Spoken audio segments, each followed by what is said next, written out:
ಮನೆಯನ್ನು ನೋಡ್ಕೊಳ್ಬೇಕು, ನಿಭಾಯಿಸಬೇಕು, ಜೊತೆಗೆ ರಾಜಕಾರಣ ಎರಡನ್ನೂ ಹೇಗೆ ಬ್ಯಾಲೆನ್ಸ್ ಮಾಡಿದ್ರಿ? ಕಷ್ಟ ಆಗ್ಲಿಲ್ವಾ? ಟೋಟಲ್ ಆಗಿ ಒಬ್ಬ ಹುಡುಗಿನ ಬೆಳೆಸ್ಲಿಕ್ಕೆ ಸ್ಟಾರ್ಟಿಂಗ್ ನಲ್ಲಿ ಯಾರಾದ್ರೂ ಒಬ್ರು ಬೇಕಲ್ಲ, ನಮ್ಮ ಟ್ಯಾಲೆಂಟನ್ನ ನಮ್ಮ ಗುಣವನ್ನ ನೋಡ್ಕೊಂಡು.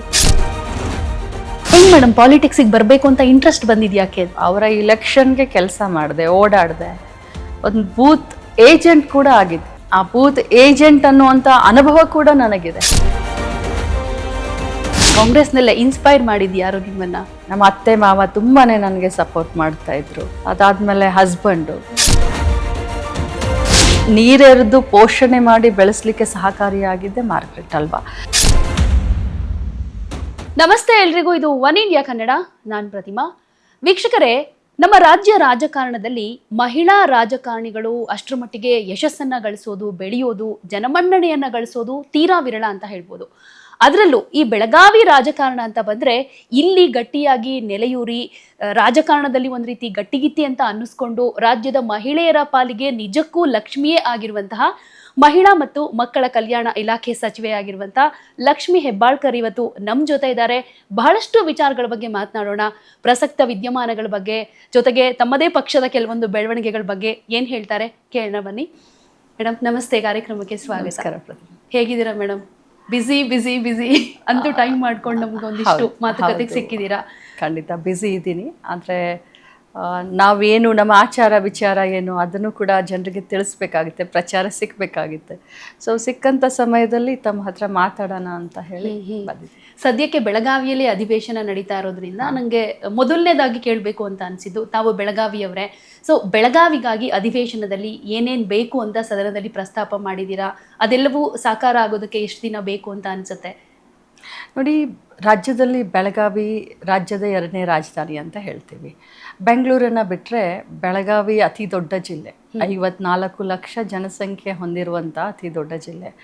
ಬೆಳಗಾವಿಗೆ ಏನು ಕೊಟ್ಟರೂ ಕಡಿಮೆ. ಬೆಂಗಳೂರನ್ನು ನಾವು ಕಂಪೇರ್ ಮಾಡಿದ್ರೆ, ಹುಬ್ಳಿ ಧಾರವಾಡನ್ನು ಕಂಪೇರ್ ಮಾಡಿದ್ರೆ, ಆ ಕಡೆ ಮಂಗಳೂರನ್ನ ಕಂಪೇರ್ ಮಾಡಿದ್ರೆ, ಮೈಸೂರು, ಬೆಳಗಾವಿ ಇನ್ನೂ ಬಹಳಷ್ಟು ಬೆಳಿಬೇಕು. ನಮ್ಮೆಲ್ಲರ ಒಂದು ಪಕ್ಷಾತೀತವಾಗಿ ಒಂದು ಕೂಗು ಕೊರಗು ಇದೆ. ಬೆಳಗಾವಿ ಯಾವ ಮಟ್ಟಕ್ಕೆ ನಾವು ನಿರೀಕ್ಷೆ ಮಾಡಿದ್ವಿ ಆ ಮಟ್ಟಕ್ಕೆ ಇನ್ನೂ ಬೆಳೆದಿಲ್ಲ. ಎಲ್ಲ ರೀತಿಯಾದಂಥ ಸೌಲಭ್ಯ ಸೌಕರ್ಯ ನಮ್ಮ ಬೆಳಗಾವಿಗಲ್ಲಿ ಇದೆ.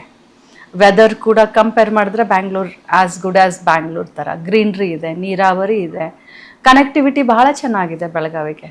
ಬೆಳಗಾವಿಯಿಂದ 500 ಕಿಲೋಮೀಟರ್ ನಾವು ಈ ಕಡೆ ಹೋದರೆ ಮಹಾರಾಷ್ಟ್ರ ಮುಂಬೈ ಹೋಗ್ತೀವಿ, ಮಹಾರಾಷ್ಟ್ರ ರಾಜಧಾನಿಗೆ. ಈ ಕಡೆ ಹೋದರೆ ನಮ್ಮ ರಾಜಧಾನಿ ಬ್ಯಾಂಗ್ಳೂರ್ಗೆ ಹೋಗ್ತೀವಿ. ಸೊ ಭಾಳಷ್ಟು ನಿರೀಕ್ಷೆಗಳಿದ್ದಾವೆ. ಸುವರ್ಣಸೌಧನೂ ಆಗಿದೆ. ಈ ಶಕ್ತಿ ಪೀಠ, ಈ ಶಕ್ತಿ ಸ್ಥಳ ಸುವರ್ಣಸೌಧದಲ್ಲಿ ಕೂತ್ಕೊಂಡು ಇಡೀ ಕರ್ನಾಟಕ ರಾಜ್ಯದ ಅಭಿವೃದ್ಧಿಯ ಬಗ್ಗೆ ನಾವು ಮಾತನಾಡುವಂಥ ಸಂದರ್ಭದಲ್ಲಿ ಬೆಳಗಾವಿ ಅಭಿವೃದ್ಧಿ ಆಗಬೇಕನ್ನೋದು ನಮ್ಮೆಲ್ಲರ ಕೂಗು. ಇನ್ನೂ ಬಹಳ ಬೆಳವಣಿಗೆ ಆಗಬೇಕು ಬೆಳಗಾವಿ. ಸೊ ಆ ನಿಟ್ಟಿನಲ್ಲಿ ಒಂದಷ್ಟು ಕಾರ್ಯಕ್ರಮಗಳು ಆಗ್ತಾ ಇದೆ. ನಮ್ಮ ಕೊರಗೇನು ಅಂತಂದರೆ, ನಮಗೆ ಇಂಡಸ್ಟ್ರಿಗಳು ಬೇಕು, ನಮಗೆ ಜಾಬ್ ಅಪಾರ್ಚುನಿಟಿಗಳು ಬೇಕು. ಬೆಳಗಾವಿನಲ್ಲಿ ಬಹಳಷ್ಟು ಕಾಲೇಜ್ಗಳಿದ್ದಾವೆ, 7-8 ಇಂಜಿನಿಯರಿಂಗ್ ಕಾಲೇಜ್ ಇದ್ದಾವೆ, 2 ಮೆಡಿಕಲ್ ಕಾಲೇಜ್ ಇದ್ದಾವೆ. ಸೊ ನಮ್ಮ ಜಿಲ್ಲೆಯಲ್ಲಿ ಕಲಿತಂಥ ಹುಡುಗರಿಗೆ ಜಾಬ್ ಅಪಾರ್ಚುನಿಟಿ ಬೇಕು. ಸೊ ಭಾಳ ದೊಡ್ಡ ಕೊರಗು ನಮಗೆ ಇಂಡಸ್ಟ್ರಿ. ಓಕೆ. ಸೊ ಈ ಸರ್ಕಾರದಲ್ಲಿ ನಾನೇ ಮಂತ್ರಿ ಇದ್ದೀನಿ, ನಮ್ಮ ಸರ್ಕಾರದ ಚಿಂತನೆ ಏನಿದೆ ನಮಗೆಲ್ಲರಿಗೂ ಗೊತ್ತಿದೆ. ಸೊ ಬೆಂಗಳೂರು ಬಿಟ್ಟು ಬೆಳಗಾವಿ ಬೆಳೀಲಿಕ್ಕೆ ಚಿಂತೆ ಮಾಡಲಿಕ್ಕೆ ನಾವೆಲ್ಲರೂ ಈಗ ಆಗ್ತಾ ಇದ್ದೀವಿ.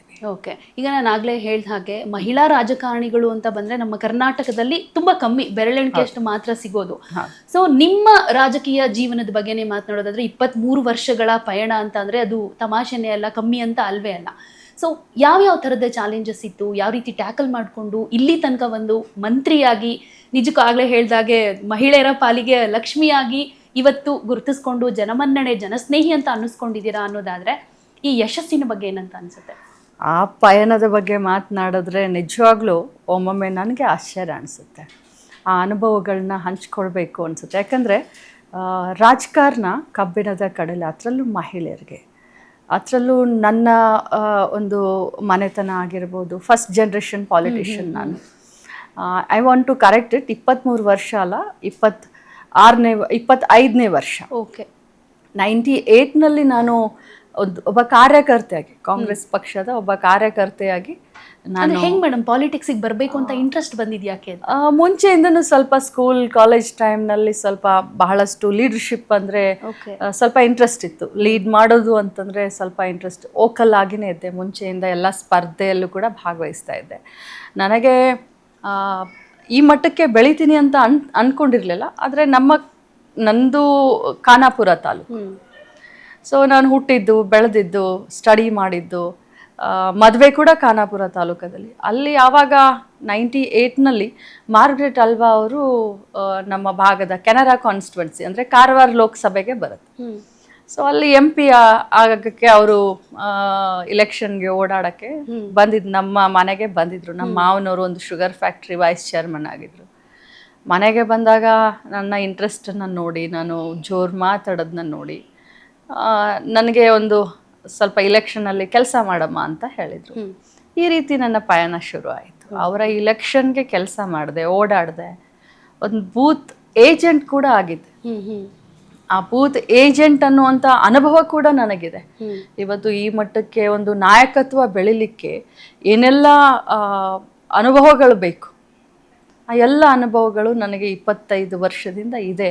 ಅದಕ್ಕೋಸ್ಕರ ಇಷ್ಟೊಂದು ಗಟ್ಟಿಯಾಗಿ ತಳ ಊರ್ಲಿಕ್ಕೆ ಅದೆಲ್ಲ ಸಹಾಯ ಆಯಿತು. ಓಕೆ, ಅಂದರೆ ಕಾಂಗ್ರೆಸ್ನೆಲ್ಲ ಇನ್ಸ್ಪೈರ್ ಮಾಡಿದ್ದು ಯಾರು ನಿಮ್ಮನ್ನು ರಾಜಕಾರಣಕ್ಕೆ ಬರಬೇಕು, ಜನಸೇವೆ ಮಾಡಬೇಕು ಅಂತ ಆಸೆ ಇಟ್ಕೊಳ್ಳೋಕ್ಕೆ? ಖಂಡಿತವಾಗ್ಲೂ ಮೊದಲು ಅಷ್ಟೊಂದು ಇದಿರಲಿಲ್ಲ. ಕಾಂಗ್ರೆಸ್ನಲ್ಲಿ ಯಾರಾದರೂ ಇನ್ಸ್ಪೈರ್ ಮಾಡಿ ನಾನು ಬಂದೆ ಅಂತ ಈ ರೀತಿ ಇರಲಿಲ್ಲ. ನಾನು ಹೇಳ್ದ ಹಾಗೆ ಒಂದು ಅವಕಾಶ ಸಿಕ್ತು. ಬಟ್ ನನಗೆ ನಿಜವಾಗ್ಲೂ ನನಗೆ ಸ್ಟಾರ್ಟಿಂಗ್ನಲ್ಲಿ ನನಗೆ ಕೈ ಹಿಡಿದು ನಡೆಸಿದಂಥವ್ರೆ ಮಾರ್ಗ್ರೆಟ್ ಅಲ್ವಾ ಅವರು. ಓಕೆ, ನನ್ನನ್ನು ಎಲ್ಲೋ ಒಂದು ಖಾನಾಪುರ ಅತಿ ಹಿಂದುಳಿದಂಥ ತಾಲೂಕು, ಅಲ್ಲಿಯ ಒಬ್ಬ ಸಾಮಾನ್ಯ ಹುಡುಗಿಯನ್ನು ತೆಗೆದುಕೊಂಡು ಹೋಗಿ ರಾಜ್ಯ ಮಟ್ಟದ ಒಂದು KFCC ಅಂತ ಒಂದು ಜನತಾ ಬಜಾರ್ಗಳೆಲ್ಲ ಬರುತ್ತೆ.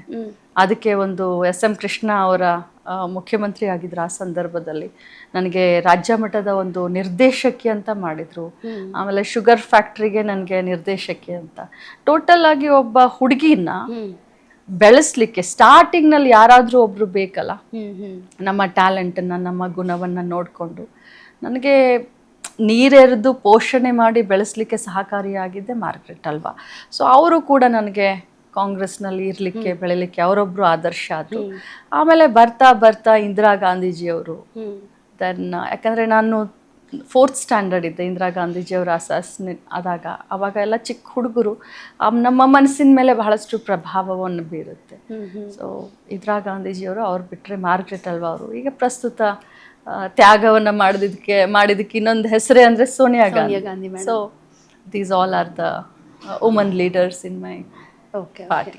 ಅಂದರೆ ಈಗ ವಿವಾಹಿತ ಮಹಿಳೆ ಕೂಡ ರಾಜಕಾರಣದಲ್ಲಿ ಬೆಳಿಬೇಕು ಅಂದರೆ ತುಂಬ ಸವಾಲುಗಳು ಎದುರಾಗುತ್ತೆ. ಯಾಕೆಂದರೆ ಮನೆಯನ್ನು ನೋಡ್ಕೊಳ್ಬೇಕು, ನಿಭಾಯಿಸಬೇಕು, ಜೊತೆಗೆ ರಾಜಕಾರಣ, ಜನತೆ ಮಧ್ಯೆ ಹೋಗಿ ನಿಲ್ಲಬೇಕು, ಅವರ ಸಮಸ್ಯೆಗಳನ್ನು ಕೇಳಬೇಕು, ಭರವಸೆ ಕೊಡಬೇಕು, ಈ ಥರದ್ದೆಲ್ಲ ದೊಡ್ಡ ದೊಡ್ಡ ಜವಾಬ್ದಾರಿಗಳು.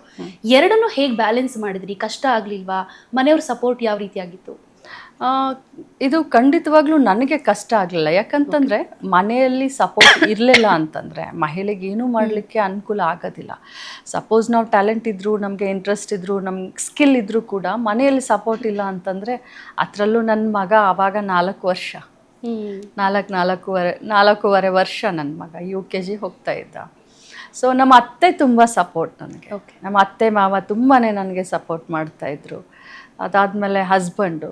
ಸೊ ನನಗೆ ಎಷ್ಟೇ ತೊಂದರೆಗಳು, ಅಡಚಣೆಗಳು ಬಂದರೂ ನನ್ನ ಬೆನ್ನಿಗೆ ನಮ್ಮ ಅತ್ತೆ ನಿಲ್ತಾಯಿದ್ರು. ಸೊ ನಮ್ಮ ಅತ್ತೆಯಿಂದ ನನಗೆ ಎಷ್ಟೊಂದು ಧೈರ್ಯ ಬಂತು ಆ ಟೈಮ್ನಲ್ಲಿ. ಓಕೆ, ಅಂದರೆ ಯೂಶ್ವಲಿ ಮೇಡಮ್ ನಾವು ಉತ್ತರ ಕರ್ನಾಟಕ ಭಾಗ ಅಂತ ನೋಡಿದಾಗ ಅತ್ತೆ ಸೊಸೆ ಅಂತ ಬಂದಾಗ ಅತ್ತೆ ಸ್ವಲ್ಪ ಡಾಮಿನೇಟಿಂಗ್ ಆಗಿರ್ತಾರೆ. ಈಗ ಸೊಸೆ ಅಂತ ಬಂದಾಗಲೇ ಅಷ್ಟೊಂದು ಬೇಡ, ಏನಕ್ಕೆ ಹೊರಗಡೆ ಹೋಗಿ ಮನೇಲೇ ಇದ್ಕೊಂಡಿರ್ಲಿ, ಗಂಡ ಮನೆ ಮಕ್ಳು ಸಂಸಾರ ಅಂತಿರ್ಲಿ ಅಂತ ಆಸೆ ಪಡೋರೇ ಜಾಸ್ತಿ. ಬಟ್ ನೀವು ಹೇಳ್ತಿದ್ದೀರಾ ನಿಮ್ಮ ಅತ್ತೆನೇ ಜಾಸ್ತಿ ಸಪೋರ್ಟಿವ್ ಆಗಿ ನೀವು. ಹೌದಾ? ನಮ್ಮ ಅತ್ತೆ ಸೂಪರ್ ವುಮನ್ ಅಂತ ಹೇಳಿದ್ರೆ ತಪ್ಪಾಗ್ಲಿಕ್ಕಿಲ್ಲ. ನಮ್ಮ ಅತ್ತೆನೇ ನನಗೆ ತುಂಬ ಜಾಸ್ತಿ ನನ್ನ ಬೆನ್ನಿಗೆ ನಿಂತ್ಕೊಂಡು, ನನ್ನ ಮಗ ಸಣ್ಣವನಿದ್ದಾಗ ನಮ್ಮ ಅತ್ತೆ ನನ್ನ ಮಗನ ನೋಡ್ಕೊಳ್ತಾ ಇದ್ರು. ಆಯ್ತು ನೀನು ಹೋಗು, ನೀನು ಕೆಲಸ ಮಾಡು ಅಂತ ಹೇಳ್ತಾ ಇದ್ರು.